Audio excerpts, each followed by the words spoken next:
ये सुनकर आखिर में नैना ने कहा, मुझे अभी इसके बारे में कोई बहस नहीं करनी।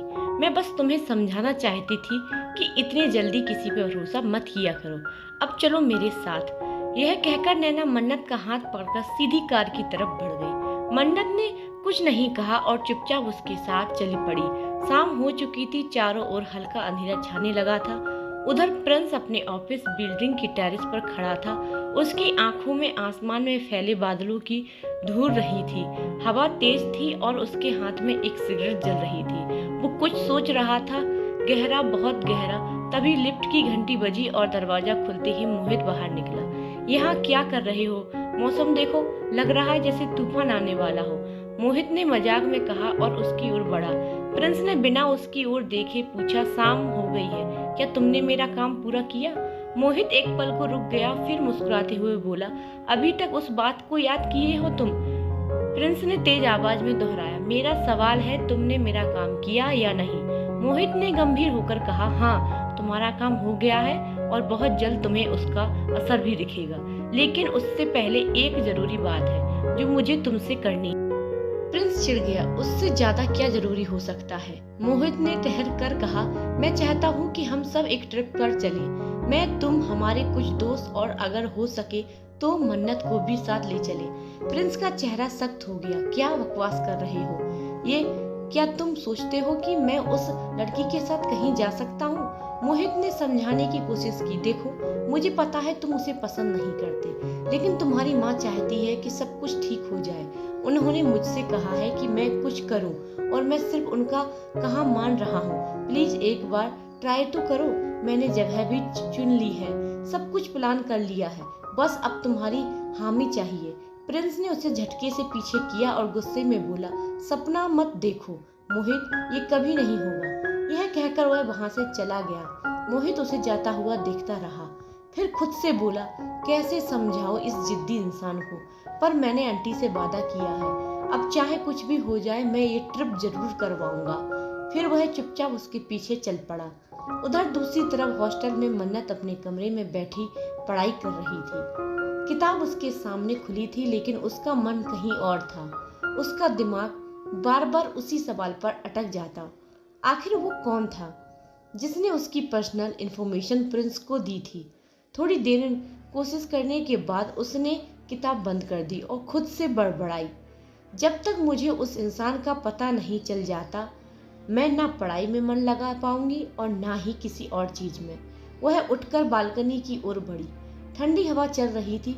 उसने चारों तरफ नजर डाली तो उसकी निगाह हॉस्टल की बिल्डिंग से दूर कॉलेज के मेन गेट की ओर गई।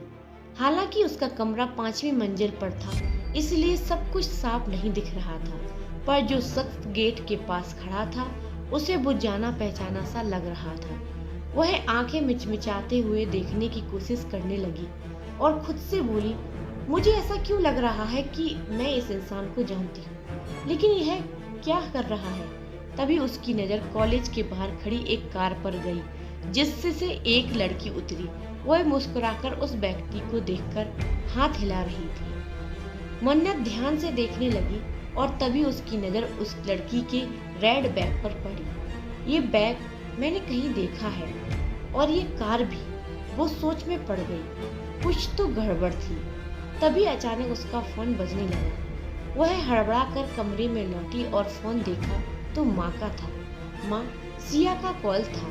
उसने मुस्कुराते हुए फोन उठाया और कहा, मॉम, मैंने टाइम से डिनर कर लिया है और पढ़ाई कर रही हूँ। हर बात के लिए कॉल करके पूछने की जरूरत नहीं है। आप इतनी टेंशन क्यों लेती हो?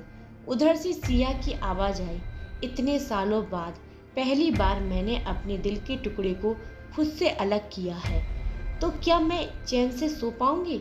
इसलिए कॉल किया। फिर थोड़ी रुक कर बोली, बेटा, मैंने जो ट्रिप पर जाने की बात की थी उसके बारे में एक बार और सोच लो।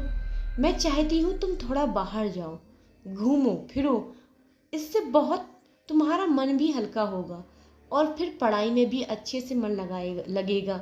नहीं तो इन हालातों में तुम कैसे एग्जाम की तैयारी कर पाओगी? मन्नत ने गहरी सांस ली। उसे भी लगने लगा कि शायद थोड़ा बाहर जाना सही रहेगा।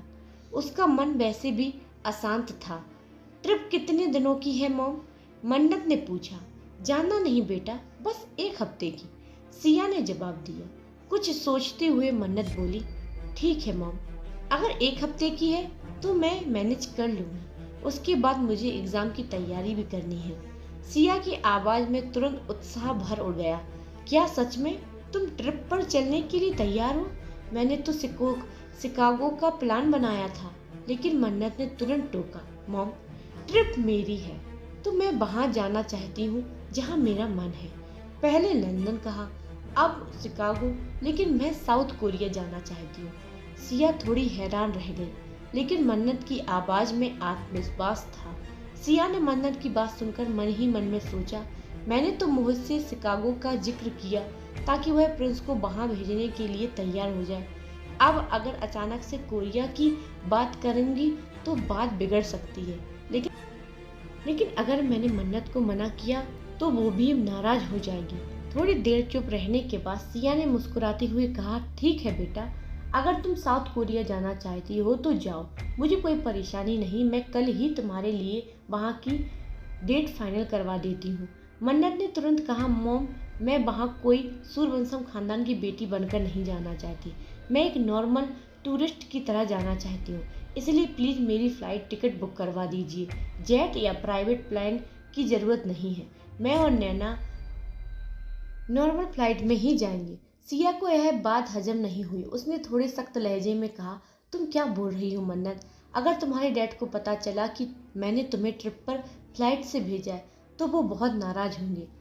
हमारे पास अपनी प्राइवेट जेट है और सिक्योरिटी है, फिर तुम फ्लाइट से क्यों जाना चाहती हो? मन्नत ने गहरी सांस ली और कहा, मॉम प्लीज, अभी इन बातों पर बहस मत कीजिए। आप बस इतना कर दीजिए कि कल शाम की फ्लाइट बुक कर दीजिए। मैं और नैना उसी से निकल जाएंगे। फिर उसने धीरे से कहा, अब मैं फ़ोन रख रही हूँ, मुझे अभी बहुत सारे नोट्स बनाने हैं और सच कहूँ तो मैं बहुत थकी हुई हूँ। यह कहकर मन्नत ने कॉल कट कर दिया। सिया ने कॉल कट होते ही गहरी सांस ली और खुद से बड़बड़ाई, लड़की भी ना क्या समझती है खुद को? ये कोई आम लड़की नहीं बल्कि करोड़ों की बारिश है और बात करती है जैसे गली मोहल्ले की ट्रैवल हो। फिर उसने माथे पर हाथ रखते हुए कहा, अब तो मुझे दोबारा मोहित से बात करनी पड़ेगी। उसने तेजी से मोबाइल उठाया और खुद से बोली, एक काम करती हूँ, अभी मोहित से कह देती हूँ कि वह प्रिंस को बता दे कि मन्नत साउथ कोरिया नहीं जाना चाहती बल्कि अकेले ट्रिप पर जाना चाहती है। सिया की आंखों में एक योजना चमकी। अगर प्रिंस को लगेगा कि मन्नत उसे साथ नहीं ले जाना चाहती है तो वो खुद ही पीछे हटेगा, और अगर उसे में भनक लगी कि मन्नत उसके बिना कोरिया जा रही है तो फिर वो आग बबूला हो जाएगा। ये रिस्क मैं नहीं ले सकती। वह सोच ही रही थी कि तुरंत मोहित की कॉल डायल कर दिया। इधर हॉस्टल में मन्नत बेड पर बैठी सोच रही थी जब अचानक दरवाजे की कुंडी खुलने की आवाज आई। वह चौंकी और दरवाजे की ओर देखने लगी। दरवाजे से मुस्कुराती हुई नैना अंदर आई और बोली, मन्नत तुम अभी तक सोई नहीं? मन्नत हल्की मुस्कान के साथ बोली, कहाँ यार, अभी तो सोच ही रही थी कुछ। नैना ने हंसते हुए अलमारी की तरफ कदम बढ़ाए, लेकिन तभी मन्नत की नज़र फर्श पर पड़े रेड बैग पर पड़ी। उसकी आंखें चौड़ी हो गई। वह जल्दी से उठी और सीधी बैग की ओर देखा। नैना, ये बैग? मन्नत की आवाज़ में अब हैरानी थी। नैना के कदम थम गए। उसकी मुस्कान अचानक से फीकी पड़ गई। व्हाट? क्या हुआ? मन्नत ने गंभीर लहजे में कहा, तुम ही थी ना जो उस लग्जरी कार से बाहर निकली थी? मैं ऊपर बालकनी से तुम्हें देख रही थी और तुम्हारे साथ तुम्हारे हाथ में यह रेड बैग था। नैना अब चुप थी। उसके चेहरे पर सन्नाटा उतर आया।